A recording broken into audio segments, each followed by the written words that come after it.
मान लो कि तुम यहाँ केदारनाथ में हो। ये रहा केदारनाथ, और तुम्हें जाना है यहाँ बद्रीनाथ में। हाँ, ये रहा बद्रीनाथ। अब सवाल ये है कि भाई जाओगे कैसे?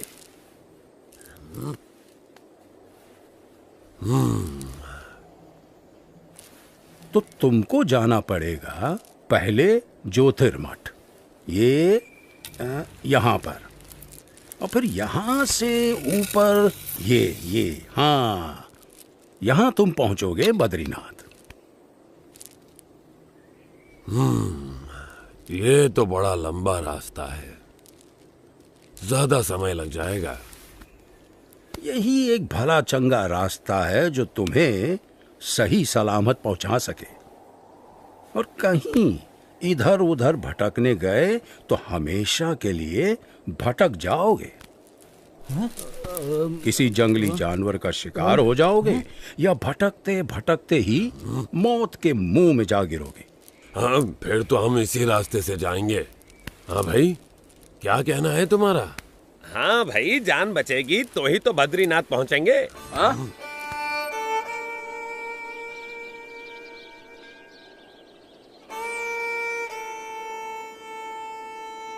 थोड़ी देर ज्यादा लगेगी, पर जिंदा तो पहुंचेंगे।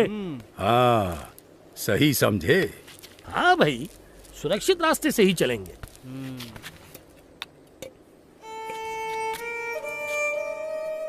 केदारनाथ से सीधे बद्रीनाथ जाना असंभव भी तो नहीं है।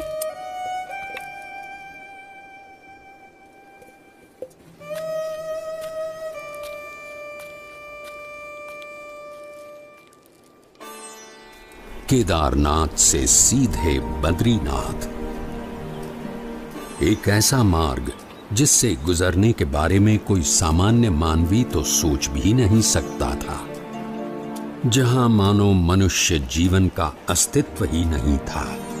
ऐसा कुछ भी नहीं था जो मनुष्यों को जीवित रहने देने का कारण बने। अगर कुछ था तो बस कदम कदम पर खतरा।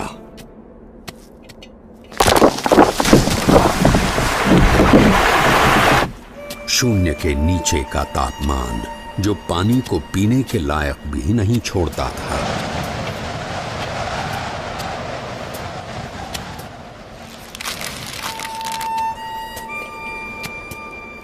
मीलों तक फैली हुई बर्फ जैसे विपत्तियों का महासागर, और हर क्षण मृत्यु का आह्वान।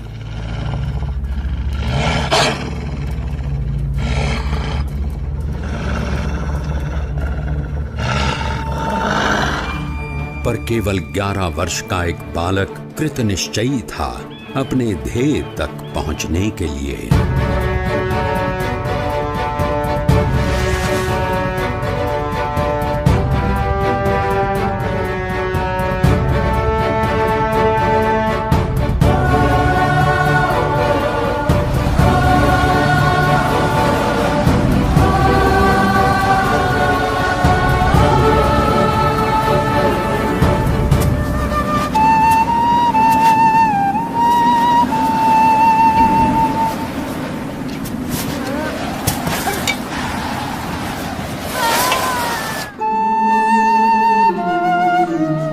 परमात्मनि यो रक्तो विरक्तो अपरमात्मनि।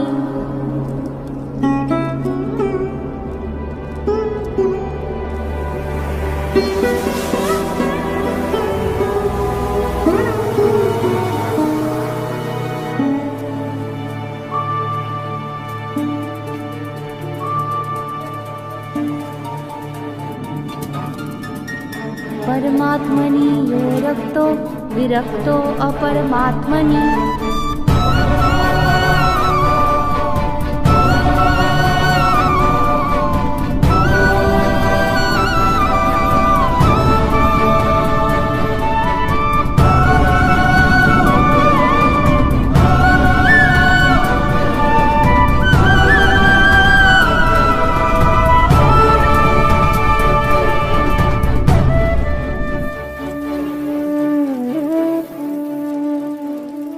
इस ठंड में हम लोग यहां कंबल ओढ़कर भी ठीक से सो नहीं पा रहे हैं, और वो बच्चा नंगे पांव, खुले शरीर, केदारनाथ से सीधे बद्रीनाथ के विकट रास्ते पर अकेला चल पड़ा है। क्या हुआ होगा उसका?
ऐसा क्या था जिसके कारण कोई भी प्रकार की परिस्थिति नीलकंठ वर्णी को रोक सकने में असमर्थ हो जाती थी।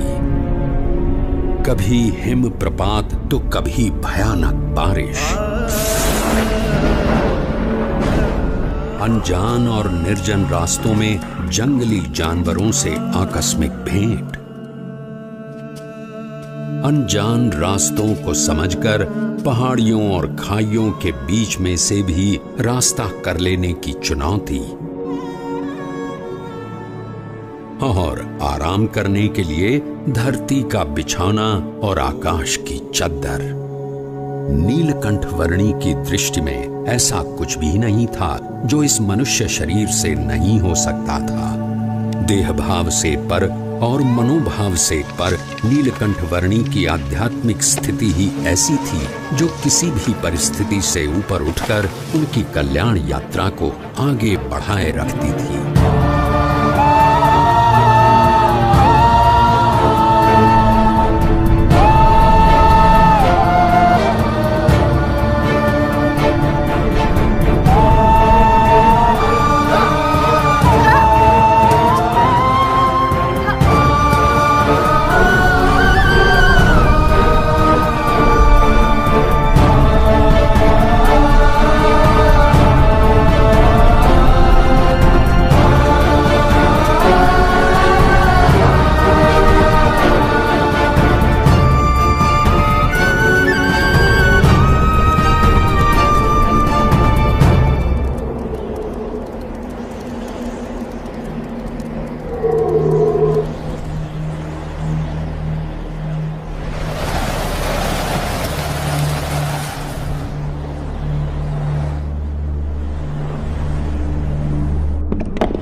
ऐसे विपरीत हालात में भी अपने नियम, धर्म और अपनी भक्ति के नित्य क्रम के साथ कोई भी समझौता न करके भक्ति की प्रणाली की पुष्टि करता हुआ एक ऐसा उदाहरण नीलकंठ वर्णी ने प्रस्थापित कर दिया जो सदा के लिए भक्ति रीति का पोषण करता रहेगा।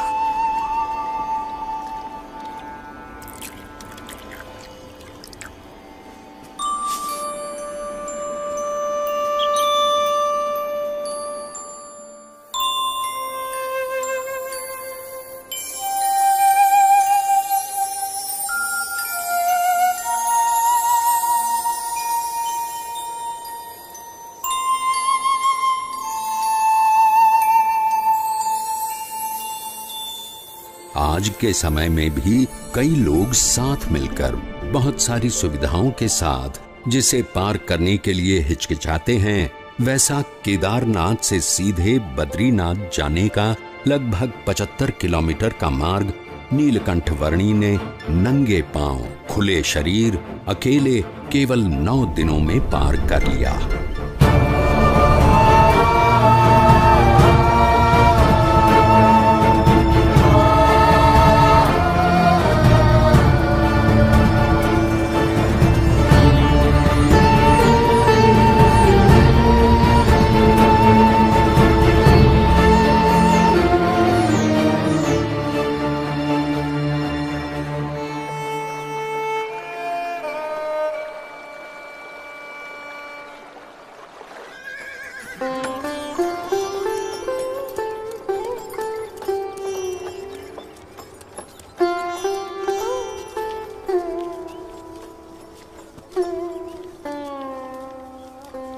जय बद्रीनाथ विश्वम्भरम, जय बद्रीनाथ विश्वम्भरम, जय बद्रीनाथ विश्वम्भरम, जय बद्रीनाथ।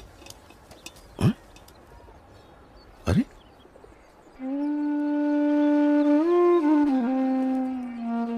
इस चरण छाप में ऊर्ध्व रेखा के साथ सारे 16 चरण चिन्ह। ये तो स्वयं परमात्मा के चरणों की छाप है। कहाँ है वो?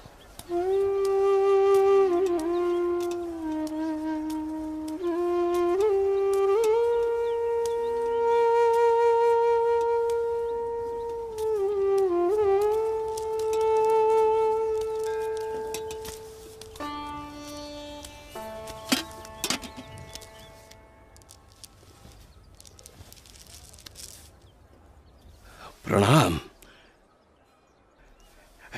मनुष्य के रूप में आपका दर्शन पाकर आज मेरे आनंद की कोई सीमा नहीं है प्रभु। मेरा रोम रोम हर्षित है प्रभु। कहीं सुना है और शास्त्रों में पढ़ा भी है कि भगवान जब मनुष्य रूप धारण करते हैं तब उन्हें पहचानने का सौभाग्य बहुत भाग्यशाली को ही मिलता है। आज मेरे जन्मों जन्म के भाग्य खुल गए कि आपके प्रत्यक्ष दर्शन हो गए। आपने क्या नाम ग्रहण किया है प्रभु? मेरा नाम है नीलकंठ। नीलकंठ। आप कहां से आए हैं प्रभु? अनेर देश से। ऐसी तो कोई जगह का नाम मुझे याद नहीं। प्रभु मेरी समझ में आए उस तरह से बताइए। कहां से यात्रा आरंभ की, किन किन तीर्थ स्थानों को अपनी उपस्थिति से पावन किया, कहां ठहरे? मैंने आषाढ़ मास में अयोध्या से सरयू पार की और अमरापुर आया। हिंडोला के दिन नारद वन में बिताए और पवित्र एकादशी हरिद्वार में की। तपोवन में जन्माष्टमी का उत्सव मनाया। लक्ष्मण झूला के पास लक्ष्मण मंदिर में उपवीत परिवर्तन किया। गणेश चतुर्थी श्रीनगर में, ऋषि पंचमी उद्धव वन में और जल झिलनी एकादशी एवं वामन द्वादशी गुप्त काशी में की, त्रियुगी नारायण में पूर्णिमा करके श्राद्ध पक्ष मैंने गुप्त प्रयाग और केदारनाथ में बिताया और नवरात्रि के आरंभ में केदारनाथ से चलकर पहाड़ों को पार करके आज नवरात्रि के 9वें दिन यहाँ बद्रीनाथ आया हूँ। और आपका भाव है, इसीलिए दीपोत्सव और अन्नकूट उत्सव यही आपके साथ मनाऊंगा। अवश्य प्रभु।